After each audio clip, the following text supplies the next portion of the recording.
Hi everyone, I am Aces. I am 22 from Denver, Colorado.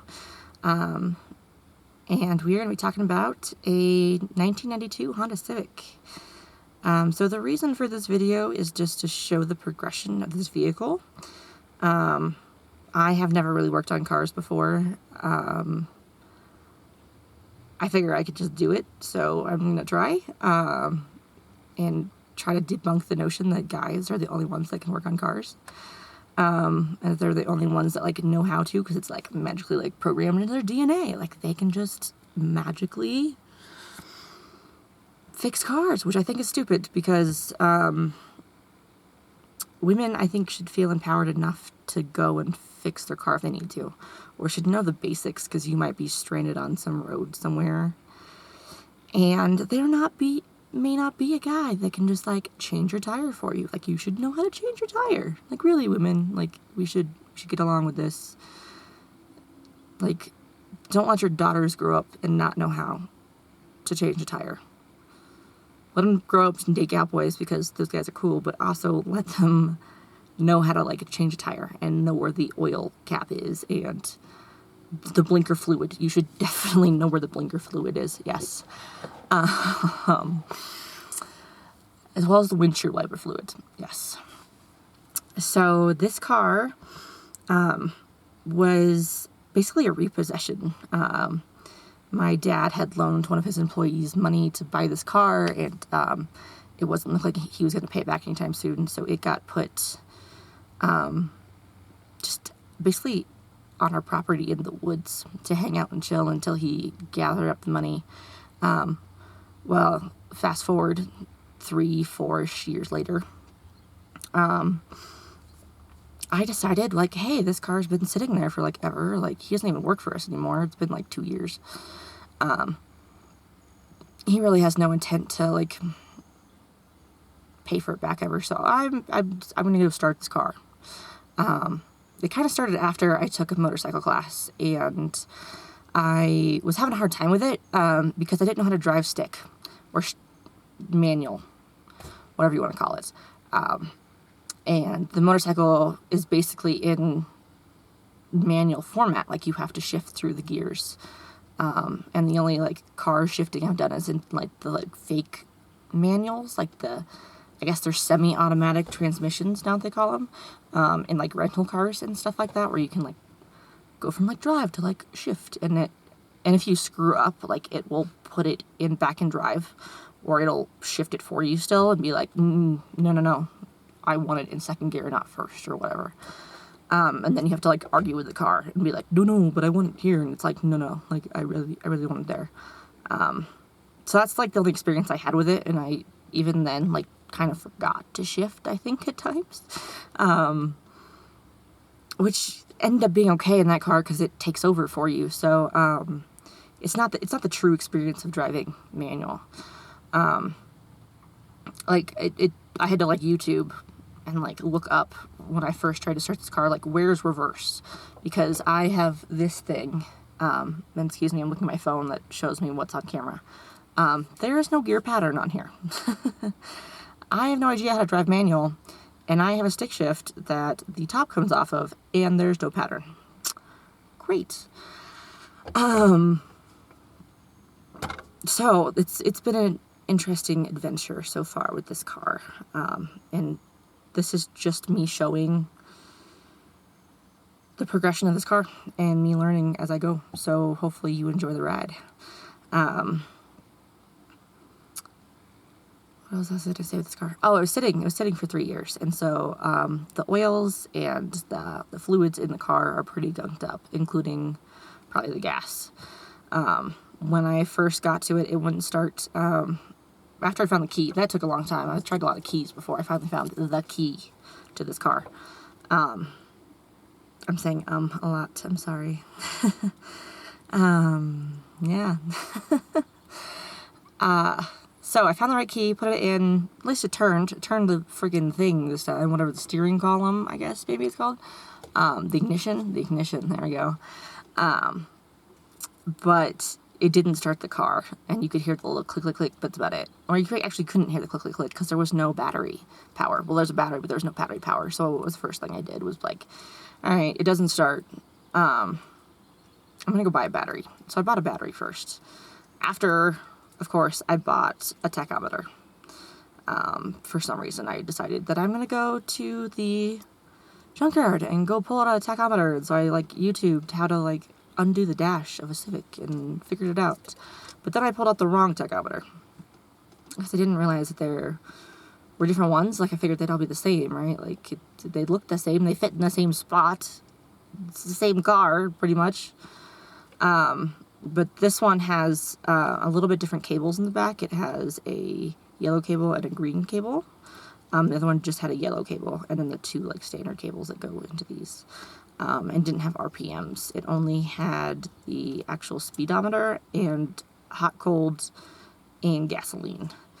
As well as check engine light, stuff like that. So, put the new battery in, had the tachometer in there, found the right key, turned it on, and it was like, hey, like, a check engine light, there is no oil in this car, your gas, you don't have any gas, there's none, try again. So I went and I had thought about this, so I had already gotten some oil and some gas, and was like, okay, like, we got this. Filled that in there, put some oil in there, and started right up. And so it was like, yes. After a first of, I figured out that I needed to put the clutch in and hold the brake before the car would start, because that was interesting. And I think I knew where neutral was. It was like that jiggly spot in the middle. But that's like all I knew. I didn't know where first was. I didn't know where reverse is. I knew it was neutral. That's it. So after a lot of stalling, and in my other pictures you'll see, or other videos of where it was parked. And so I had to, it was in the dirt and the wheels had sunk in and stuff like that. So I had to basically, like, put it in reverse and maneuver out of this spot. And I've never driven manual before. Never driven, like, a real manual car anyways.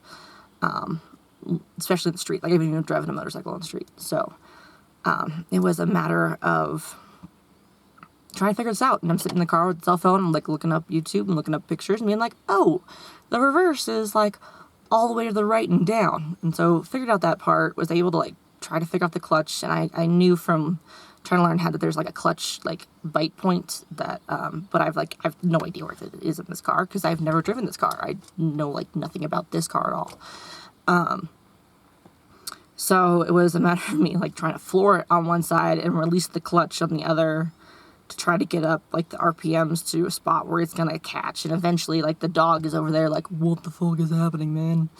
And just, like, running away, because it's so loud, too, because there's no muffler in this car. But eventually did get it out and was, like, so, like, proud of myself once I did. And then I had to figure out how to get it back into first gear, and I had no idea where first gear is either.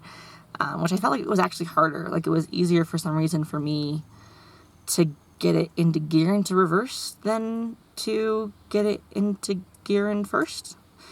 I don't know why that is. Maybe it's just me. And so once I did that, I drove it around this little loop that's up here, just to park it where it is parked now, so that I could work on it and start doing stuff to it, because it's pretty gross. And then once I got it here, I had to vacate some mice. Some mice were living in the, I think it's the air intake for the cabin, and they were living up there, so I'm pretty sure they were also living in the vents here too, which is just gross. So I ended up pulling out their nest, and they eventually went away. Was trying not to kill them. I actually did like them. They were cute. But they were they're in a bad spot. And I washed out the engine because there was, like, spiders and shit everywhere and mice, and it was just gross. So I washed it out. So I may have showed her something out. And then a few days ago, I took the car for a little drive down the street. Shouldn't do, probably, but I did. Because there's no, like, headlights on this thing. There's no turn signals. I just drove down the street to see if I could get the tachometer to actually move up. So I've driven manual all of 4 miles on a street, I think, at this point. And probably very poorly. So shout out to you guys out there that have actually helped me learn how to drive manual, because I have no idea what I'm doing. And if you see me doing something completely crazy, you should be like, hey lady, like that is crazy. Stop that. Yeah. So, I found out, about the tachometer, and apparently there's different types of tachometers, and you'll see that a little bit later. One has an NS on it and one does not, and so that's two different types, and they have to match with the speed sensor that in this car. I don't know if they're in all cars in the transmission, but it is in this car, where it's like this, there's like the transmission, and then the like stick goes in the transmission, and then on that stick is the little like sensor piece that plugs in, and so that turning turns the sensor and sends electronical signals through the magical universe to our gauge tachometer system here and tells you the speed gauge of what miles per hour you're going, which is kind of cool.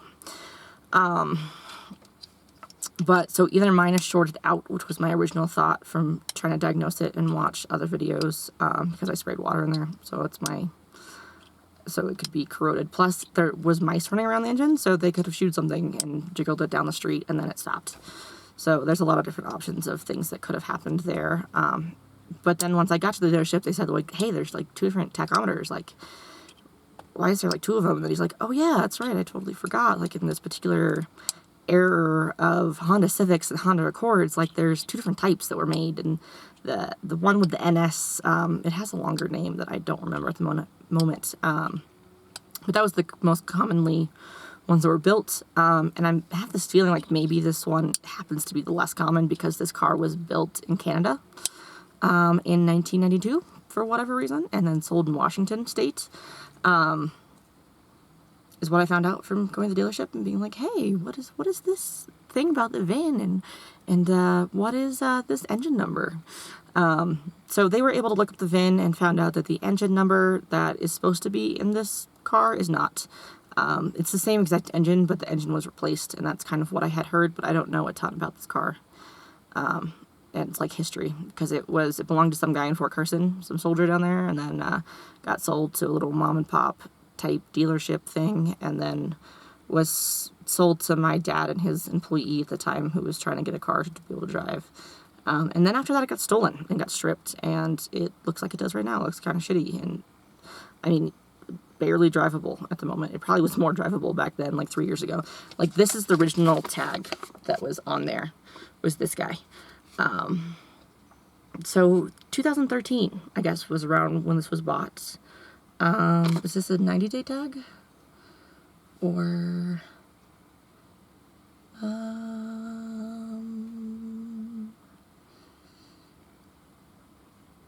don't know. It might be only a 60-day tag, which is what I was given. So December, November, October, September, maybe this car was actually bought in 2013.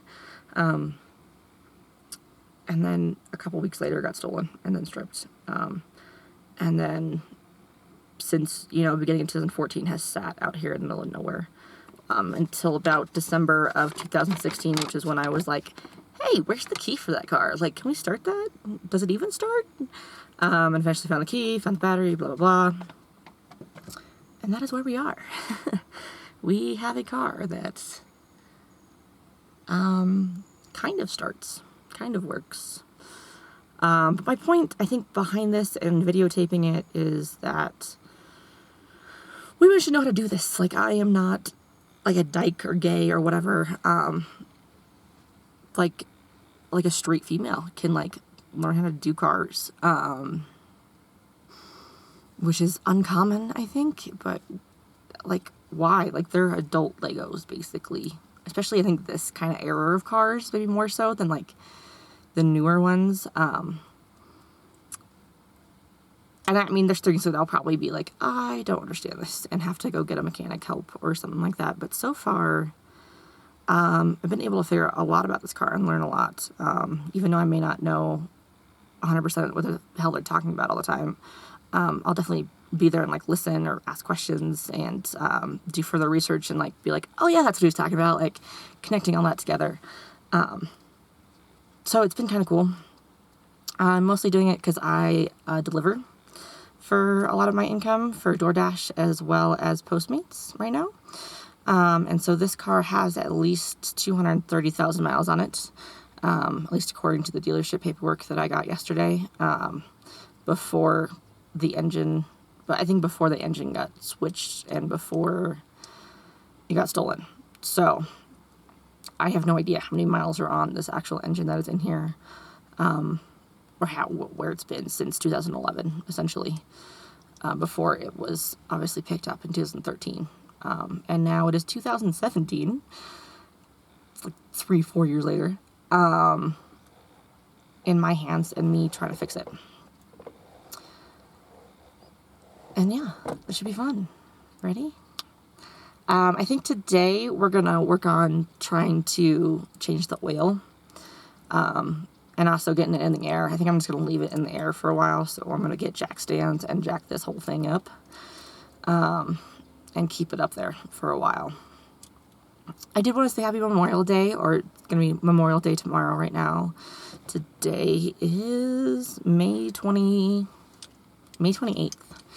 2017. And so I did want to say Happy Memorial Day, and let's just take all a minute to remember the fallen and why our country is free. It's really important to remember them. And if you happen to see this video in the next couple days, well, today or tomorrow, if you want to head over to John Burke's page, he is was a drill sergeant for the Army, turned like fitness pro. He is selling the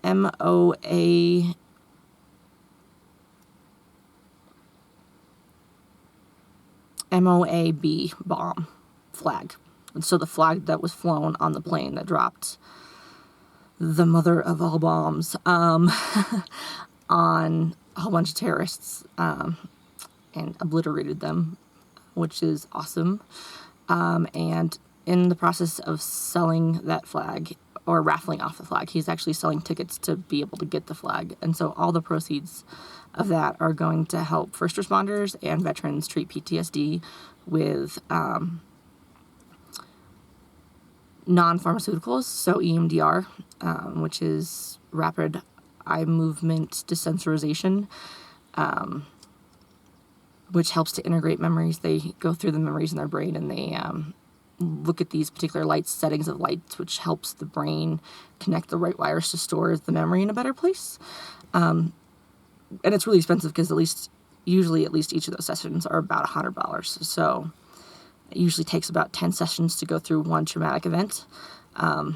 So it takes a lot of money. And so it helps different first responders and soldiers do that. I think he's setting another part to another organization that's helped him out fundraise the flag and help get it into the House of Representatives and the Senate and stuff like that. So I think like 25% is going over there, and then the rest of it is going to the Chad O Memorial Fund, which is about a soldier that was given a whole bunch of meds from the military and ended up basically being on a wrong combination of meds and dying, which is a very sad story and very moving. But he now has this memorial fund, and so it's going there. And so hopefully it'll help a lot of other people get the help they need and to help them live more regulated lives or normal-ish lives, hopefully less painful lives. So if you could help them out, I would really appreciate it. Raise a glass, to the fallen, and if you happen to know them, celebrate them. I think this week should be like a wake, or this weekend should be a wake. A lot of people were really young when they died. They would have had or wanted to have a party and have a steak and have a beer, and so do that for them and tell your friends about the fun times you had with them if you happen to know anyone.